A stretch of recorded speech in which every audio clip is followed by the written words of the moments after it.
This episode is brought to you by Amazon Logistics. The Delivery Service Partner Program is a new opportunity for business leaders who want to own and operate their own package delivery business. Get access to Amazon's logistics training and technology and start building a team of motivated drivers in your community. To learn more about becoming an Amazon Delivery Service Partner, go to logistics.amazon.com. Hello and welcome to the Leaders in Supply Chain podcast. I am your host, Radu Palamariu, Managing Director of Elpid Global. Our mission is to connect the supply chain ecosystem in Asia and globally by bringing forward the most interesting leaders in the industry. And I'm very happy to have with us today Pascal Bouye, who is Vice President Supply Chain for Global Emerging Markets for Mars. Mars is an American global manufacturer of confectionery, pet food and other food products with close to 33 billion in annual sales. And some of their most recognizable brands are Snickers, Mars and Twix chocolate bars, Pedigree, Whiskas and Royal Canin pet food brands, as well as Wrigley's and Orbit chewing gum, among many others. The company is one of the largest privately held in the United States. Pascal has been with Mars for more than 20 years, having served in different leadership positions in manufacturing, supply chain and engineering across Asia, Europe and North America. He is now in charge of supply for global emerging markets, which include Latin America, Middle East and Africa, as well as Asia and Australia. Pleasure to have you, and thanks for making the time, Pascal. Thank you, Radu, and very pleased to be part of your podcast. Let's start maybe firstly with your career in Mars. It's 22 years, 14 roles, quite a feast. So maybe tell us a little bit about your progress in the company. Yeah, 22 years actually. People start to call me a veteran in the company, but many people, including my children, ask me, why did I stay so long in the company?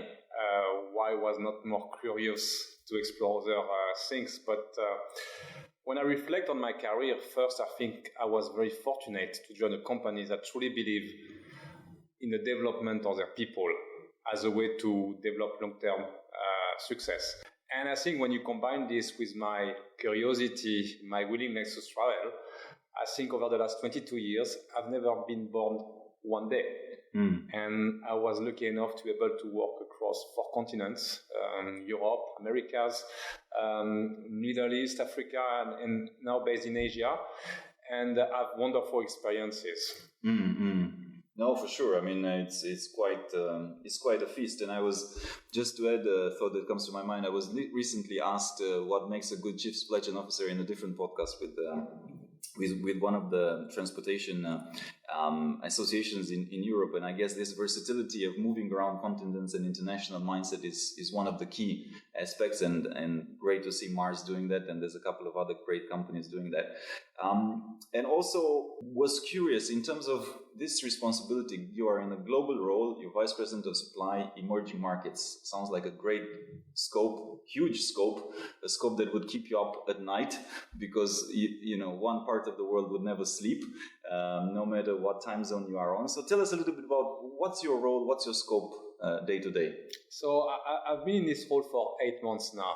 And when we created this role and I was offered the role, it felt quite scary because we talk about 15 different factories, over 100 markets, 6 clusters with different route to market, and 4 continents, about 20 time zones. So I say, how do you manage this? And I think it forced me and my team to really think about how do we reinvent our leadership? How do we have a different approach to work?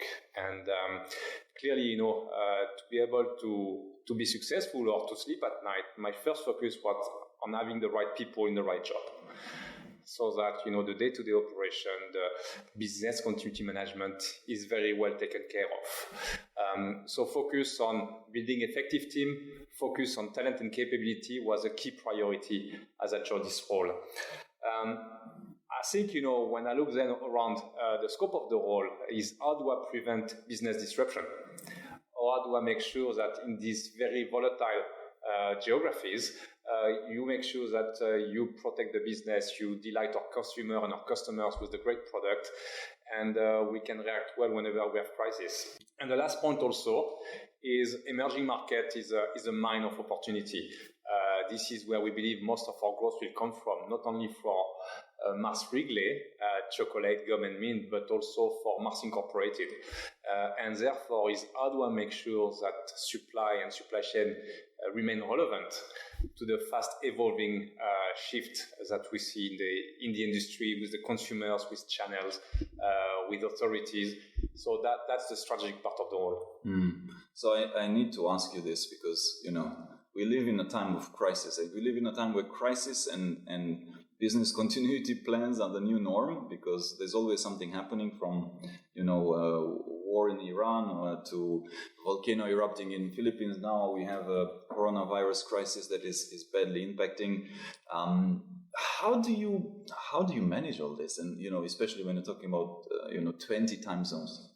Well, I think that when you get the first crisis, you learn from it, and you start to see how do you manage a crisis protocol. How do you try to bring back, production as fast as you can to minimize business continuity? And after the second, you do it, and the third one, you do it, and then you realize that business disruption is becoming part of the role, part of the job, and therefore, I think our key realization in this geography is we have to plan for crisis. We have to plan for the unexpected. So I don't know what it looked like, but the way we approach it is really looking at our core business, the strategic part of the business. How do we secure it? And that can be around, defining secondary sourcing options. And for this, making sure that we anticipate any registration we have to deal with some of the Southeast Asian countries, for example. It's also making sure you hold some strategic inventory on some of your critical SKUs. And it's also training your people, training them to proactively anticipate crisis, do scenario planning, simulate as well 1 or twice a year a significant disruption. And this level of preparedness becomes a competitive advantage when a true crisis like the coronavirus is hitting us. For sure. And I'm just thinking from, let's take that as an example, because it's very real and it's happening right now. And, there's not necessarily a clear end in sight. Hopefully, it's going to clear up the coronavirus in the next couple of months. But in this particular situation, how do you, maybe you can share with us some very hands-on or practical steps that you've taken in Mars? Like, do you also have a crisis team that gets deployed? How would you react very maybe pragmatically? So the first piece we've done is really looking at the safety of our associates. So providing advice around travel, making sure that people that cannot go back to China, for example, are taken care of while they are waiting for clearance to be able to travel back to their home. So we first focus really on the health and safety of all our people. Then it's trying to understand the magnitude of the risk and how it may impact our business. So basically, with China New Year and the coronavirus, China shut down. And this is an important sourcing location for us. So quickly we get into how much coverage do we get until we run out of stock, for example. How can we activate secondary sourcing solution? So we enter into this scenario planning. And of course, we put in place, crisis team at the China level, because this is where we have a lot of disruption, but also at, we say, more a corporate level to ensure that we can provide guidance also for all the units that are beyond China. And practically, it's trying to monitor, when we get the license to start up again our factory in China. And knowing that chocolate, gum, and mint may not be priority products for Chinese government and Chinese authority. But the other interesting piece is when you get this license, do you have the manpower to be able to start up, knowing that the full country has been traveling over Chinese New Year, and most of the people cannot go back home. So we're trying to deal with that and understand what type of organization we need to put in place so that we protect our associates for any contamination, but also start to be able to operate. And then as we clear those pieces, we realize that now we need to be able to ship the product. And when at such a shutdown of all the ocean freights across Asia, we do see a ripple impact to other countries. So, for example, we find it difficult to ship product from Australia to other parts of Asia. because of those ripple effects. So I think we are really in a phase where we are really watching what's happening with this week and next week, where first we'll know more about how the virus is stabilizing or continuing to contaminate, and also how the business operations are resuming in China. And it's a lot of work, of detailed work. It's a lot of corporate affair focus on making sure we connect with the authority to get, the clearance of some document at the border, customs. So this is very hands-on. And I think the piece we have to do also as leadership is to assess what if this remain, an ongoing issue for more than 4 weeks, 6 weeks, and if it becomes like 6 months issue, how that transfer our business. We don't have the answer yet, but that's where the scenario planning is important to ensure that we say in every crisis there is a part of danger to your business, but there are many opportunities. Mm-hmm. How can we translate that into opportunities? Mm. And I wanted to ask you, because the point that you're making, you need backup, you need alternative sourcing hubs and routes and options. All that is linked to having quality data, is linked to having quality inputs from your supply chain to identify that. Asking you a broader question in terms of your supply chain and data and digital transformation, the buzzword that everybody's talking about. How or have you done certain projects that you're most proud of in Mars around that, specifically around getting the right data and inputs from your supply chain, and how would that help you in this type of situations? Yeah, well, I think the digitalization of the supply chain is fascinating, and it's actually the new tools, the new possibilities that are giving opportunity to leapfrog some of the tension we've been facing. So, for example, across many of our units, despite being a large corporation, Excel is the planning tool. And not only for you, I think I was reading somewhere 90% of that. Absolutely. Yeah. And we've spent the last 10 to 15 years trying to implement SAP, some of those big softwares. And now with the cloud, with the digitalization of the supply chain, you can actually go to cloud-based solution that transform the way we operate. And it makes us realize that how well do we know our business, our master data, as they're good. How can we capture all the information and provide insights from that? So it's really a learning journey. And our approach is to have sprint, which is really a test and learn solution. We don't want things to be perfect before we implement them. We try them. If we feel successful, then we quickly replicate them. If we feel that it's not working, we stop them.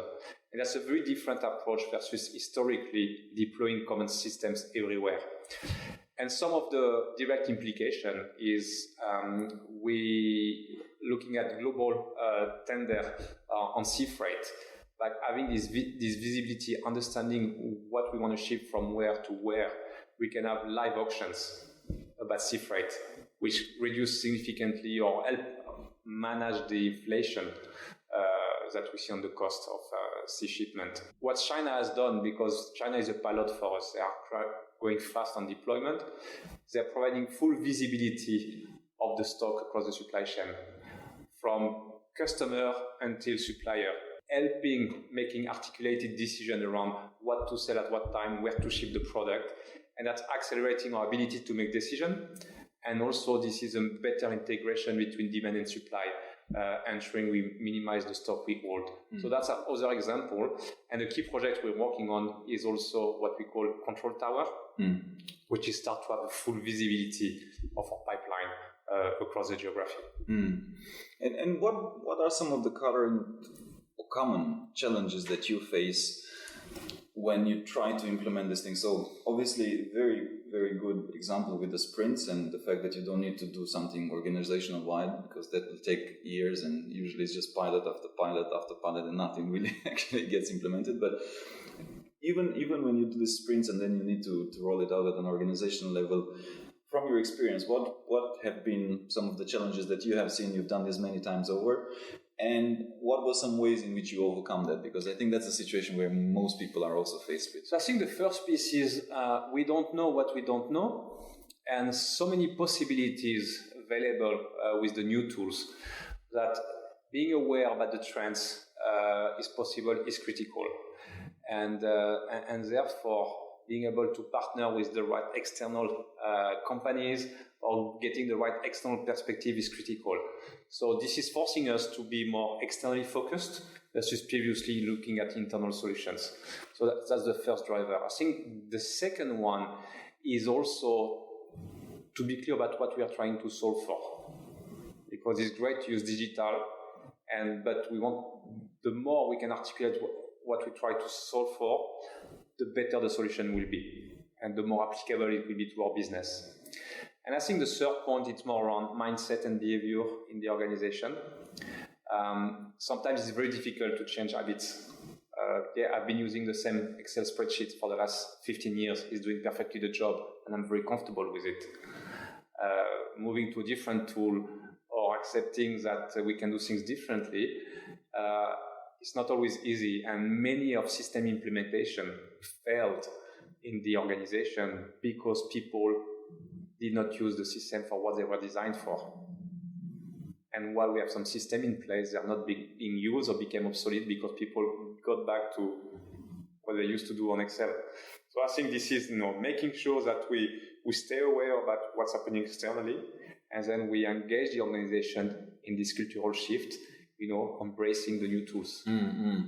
And this pops into my mind as a question, just strictly related on the vast demographics as well as differences in between the geographies that you oversee, right? I mean, Latin America is one thing, Middle East is another thing, Africa is another thing, Southeast Asia, China, Australia. How do you I guess localization is a big thing. We had another guest on the podcast, which is an expert in trade, and he was arguing the case that the way that global companies will be more successful in the future is by being hyper localized and managing to get their supply chain localized and as much as possible. But how does Mars and do you in your role manage to have that local focus? Because I'm guessing something that might work in Latin America, even from, a 3PL delivery perspective, may not be the same in Middle East, and your partner there might not be the same in the Middle East. So I'm just thinking, I'm hoping that No, it's very, and I think this is one of the reasons we created Global Emerging Market, because while those markets may be very different in terms of the level of development, the culture, the infrastructure, we do see a lot of common similarities. So some of the route to market between modern trade or e-commerce evolving quite rapidly versus traditional trade, and how you serve those little, mom and pops shop. You see the same in India as you see in Egypt, as you see in Brazil potentially, similarly to Southeast Asia. So therefore, what you can do is develop common playbooks that you deploy and adapt locally, but the framework remains the same. The capabilities are very similar. And that's the benefit of having such organization, is to rapidly deploy solutions that are relevant to a market without reinventing the wheel. And we do see a lot of benefits with that. Similarly, when you look at where we operate, emerging market is very much around the equator, so hot countries. So for chocolate, it's difficult to distribute our product. So having solutions that can leverage chillers or can develop products that can be heat stable at higher temperature will be relevant to all of those countries. So I think this is where localization is important. But I think what we're trying to develop is a common framework that can be applicable and deployed rapidly. Like a blueprint. You mentioned e-commerce. Let's talk about that, because it's changing everything really, and it's also changing quite rapidly the FMCG supply chain. How is it for you? How is it for Mars? Well, this is clearly a trend that we cannot ignore. And I think the coronavirus is just showing that people are shifting faster to e-commerce. It's quite fascinating. They don't want to go to the store anymore, so they're leveraging online. And some of our tensions as FMCGs, and is we have become very, very efficient at scale, and e-commerce is challenging this model. Specifically, I would say the last part of the logistics. Chocolate does need controlled temperature shipments. how do you do that, with e-commerce? How do you find partners that can provide you this capability? So whenever we leverage our existing customers that develop the e-commerce capability, this is easier for us. But when we have direct to consumer, and the more we can be direct to our consumer, the more we can connect with them, we can create an experience. But the logistics becomes a real challenge. And shifting from modern trade at scale to actually e-commerce challenge the business model. And that's something we're trying to navigate through, is first to find the capabilities that enable us to give the same experience with our product to our consumer while they order online, but also make sure that the business model we are developing enable us to continue to grow and develop as a company. And I would say this is a learning journey, and we are trying really to work with partners to see what's the best way to make sure we can deploy sustainable e-commerce solution. And there's been a multitude of tools, and I think the technology around analyzing consumer behavior has grown tremendously in the last couple of years. And obviously that has an impact in terms of supply chain planning, inventory, stock accuracy, and all of that. Do you have any case studies of using such tools for Mars for increasing your productivity? Well, we're trying, to really analyze shift in the industry, and access to data becomes critical for this. And now with the smartphones, with all the integration of data, its magnitude of data and being able to navigate through that is becoming, data insights is becoming critical. What we're trying to do is to partner with some of our key customers to understand some of the pattern of purchasing. We do have quite a seasonal business. So if you talk about Chinese New Year in China, if we talk about Halloween in the US, or Ramadan, Middle East, some of the key festivals in India as well, the volatility of the sales, is quite big. So what we are trying to do is to use artificial intelligence as a way to predict what may happen. So looking back at the last 5 years or 6 years, looking at the off-tech, looking at consumer behavior, depending on if, for example, Chinese New Year is in January versus February, is it close to Valentine's as well, can change consumer behavior, can change customer behavior around how they order as well. So we're trying to pilot the use of artificial intelligence to give us some key insights, because we do have a belief that year on year, 80-85% remains the same, and only maybe 10 to 15% variability. But we plan against a perfect world, and we got it wrong most of the time. So that's an example of application where the use of data through artificial intelligence can give us some insight to better organize our supply chain in a very volatile environment. And I need to ask you a topic that I think is on the agenda of most supply chain professionals and in general the world, which is the topic of sustainability. We need to put our heads together and act a bit even more with a sense of urgency than we have done so far. So I wanted to ask you, what are some of the areas where you're focused on in terms of sustainability in supply chain, maybe packaging, maybe other areas at Mars? Well, thanks for the question. It's actually this is really a passion for us at Mars, and I think a passion for the owner. And at Mars, we really believe that the world we want tomorrow starts with the way we do business today, and therefore we have a big ambition around sustainability, and we do have a very active program called Sustainability in Action. And this program has 3 pillars. The first one is around Healthy Planet. Healthy Planet means what action do we take to protect the climate, reduce greenhouse gas emission, water stewardship. We know that water scarcity will become an issue in the future. Sustainable packaging, and I'll go back to packaging in more detail because that's a brutal reality for us in terms of where we are now. And land use is the other one. So that's the first pillar around Healthy Planet. We also have a pillar around thriving people. And we want to increase the opportunity for in the workplace, but also in all the communities we touch, from cocoa trees until the consumer eating our product or bars, and this is working with farmers, for example, in the origins for cocoa, for mint, for rice, increasing their income, helping them for better farming, more sustainable farming. It's also making sure we respect the human right everywhere we operate. It's also unlocking opportunities for women.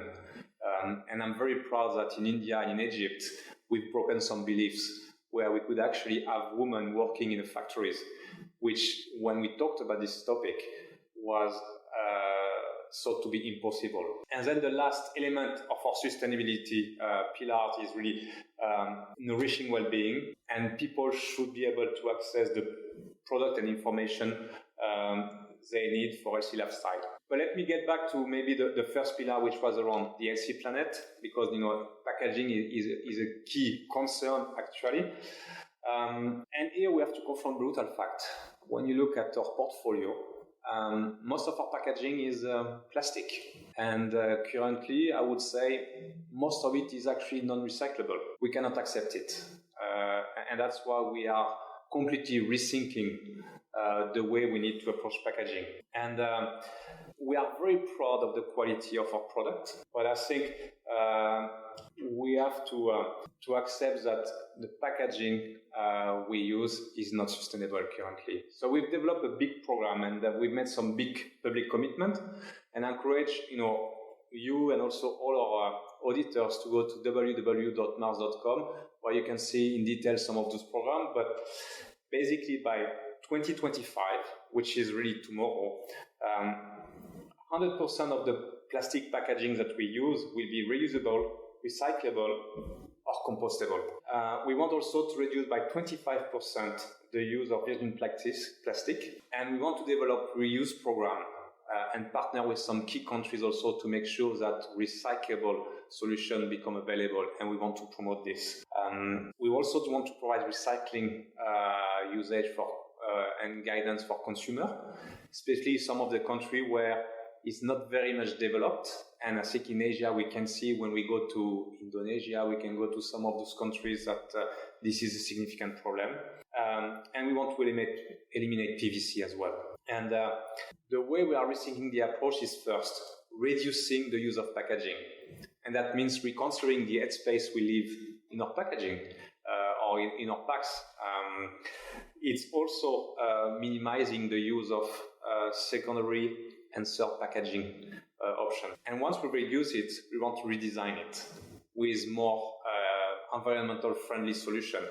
Use maybe a recycled paper, cardboard. Having in mind that we need to keep the functionality of packaging, which are to guarantee shelf life, to protect the product from any tampering. And then also we want to invest in closing the loop to make sure that after 2025, by reducing our packaging, we don't need, by redesigning the packaging, we do need, and investing in closed loop, where we believe we can help building a circular economy where packaging no longer becomes a waste. But as I said, this is a significant shift, which may consider rethinking some part of our portfolio or rethinking some of our business model, because 2025 is tomorrow, and it's our responsibility to make sure that we can change the reality, which is not acceptable now. I wanted also to ask you, and coming back to the topic that you raised several times, and for good reasons, because ultimately it's all about people, it's all about talent.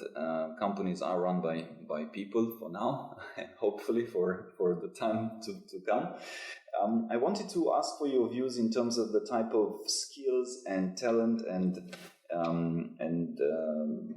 knowledge at the end of the day that you see being needed in the supply chain of today and for the next couple of years. What would be some of the hard and soft skills that you see supply chain professionals need to get on board with to stay relevant ultimately? Well, as we've been discussing in the last few minutes, is supply chain is transforming. We are seeing significant shift.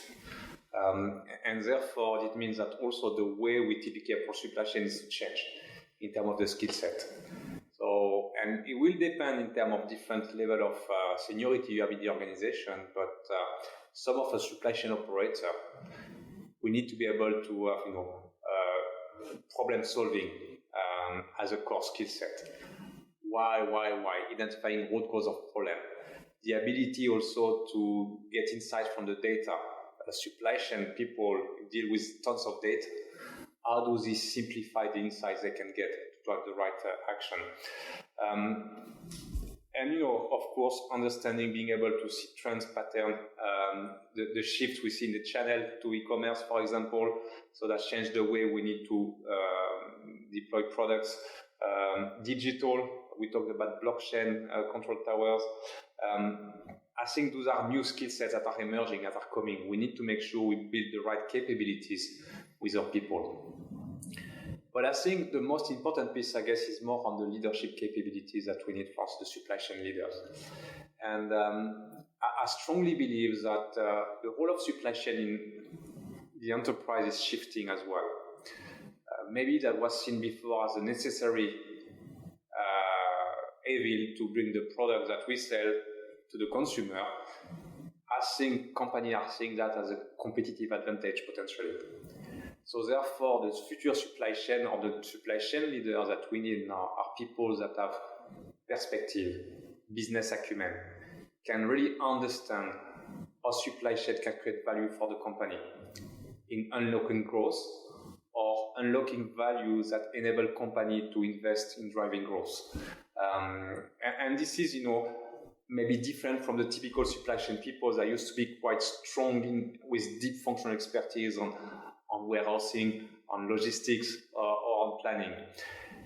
And also because we see, as we need to accept that disruption is part of our environment, we need people that can be resilient, people that can engage also their team to be able to operate in this environment.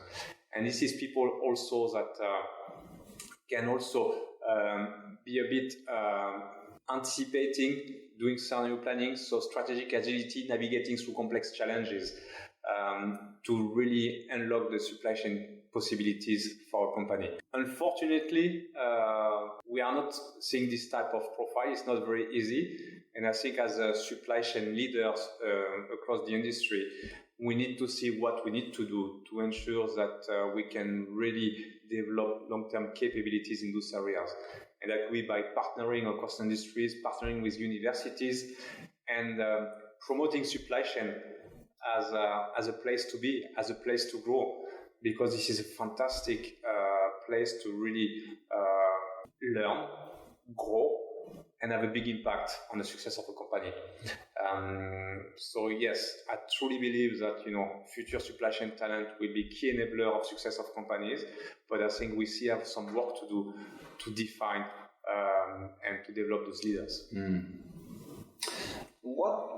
What would be one piece of advice that you would give to maybe to the younger side of the audience that has or is about to graduate, or maybe has spent 3 to 5 years in supply chain and wants to become a leader, an executive at some point over 20 years? What were some of the things that have helped you the most in your career? It's an advice I was given, and it's also it's proven to be true with my personal experience, which was own your development, own your destiny, take charge for your career. And to be able to do that, I think you need to be curious about the possibilities.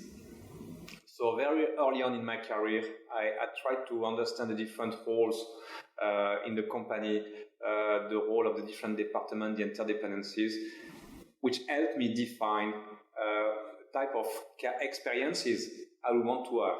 I wanted to go abroad. I wanted to work in manufacturing, leading plant supply chain. So therefore, I took ownership of my personal development, and I took ownership of my career options. The second one is around love what you do. Whenever I work with passionate people, I can see them develop and grow. I can see them, having a purpose. And usually they find the right balance and in terms of their career aspiration and their overall aspiration for life. And I would say the third one is be courageous, take risk. If you feel a job is far too big for you, well, take it. My experience is, 4 years ago, 5 years ago, I was in the UK managing a supply chain with one factory. After 5 years, I ended up in global emerging market, managing, this complex environment with 15 factories. I would have never believed I would be able to develop that way. But I think, I was curious. People took chances on me. I felt it was safe to take the risk on taking a bigger role.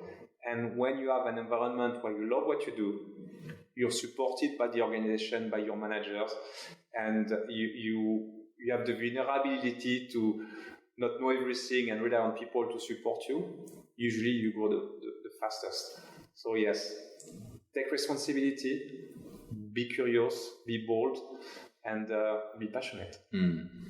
Thank you, Pascal. No, great sharing, and on that note, I'd like to encourage our listeners to follow your advice, because they will go far.